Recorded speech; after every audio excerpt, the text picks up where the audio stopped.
So, as well as studying at Sussex and exploring Brighton in my spare time, I've also had a few part-time jobs alongside my degree. So my first part-time job was as a student ambassador.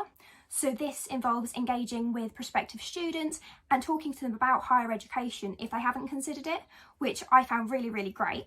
I also worked as a residential advisor, so this was helping first year students move on to campus, and if any disputes sort of arose throughout the year or they had any questions they wanted to ask, you were their first point of call, which was really, really great because I could help the first years move in who might have been a little bit nervous and kind of put their worries at ease if they were a little bit nervous. And then my final job was working as a law school ambassador.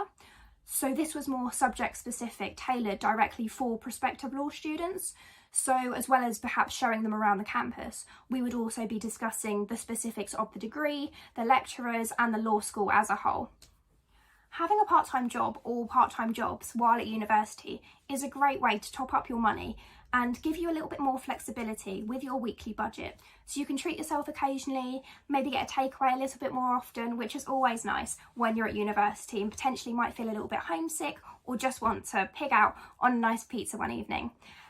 So as well as that financial aspect of having a little bit more spare money, one of the great things about having a part-time job is the transferable skills you're able to develop alongside that.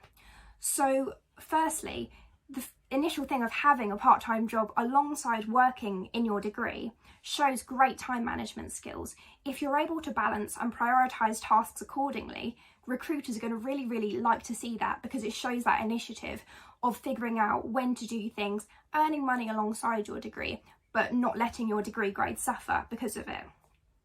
As well as time management skills, you've got things like confidence, teamwork, cooperation, and just being able to follow orders occasionally. If your line manager or your boss is telling you to do something, having that initiative to do it and do it correctly and successfully is essential in any job you're going to work.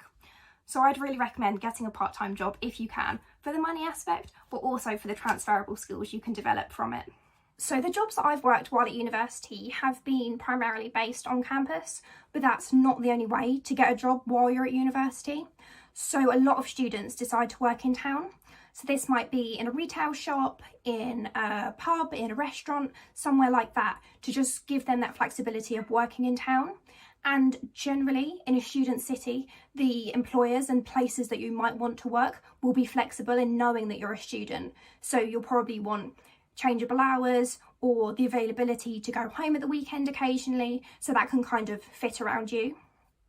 Some students as well might actually decide not to work during term time, but might work during our holiday period and work full time. So whether that's maybe at home with their parents or who they're living with, or in Brighton or where their university is, a lot of students then work full time during those gaps because we have quite long breaks.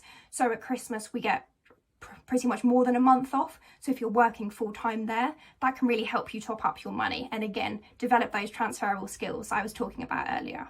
So there's a job for everyone out there, and it's making sure that it fits to you, suits your lifestyle and your studies, and then that's the best way to get the best out of having a part-time job at university.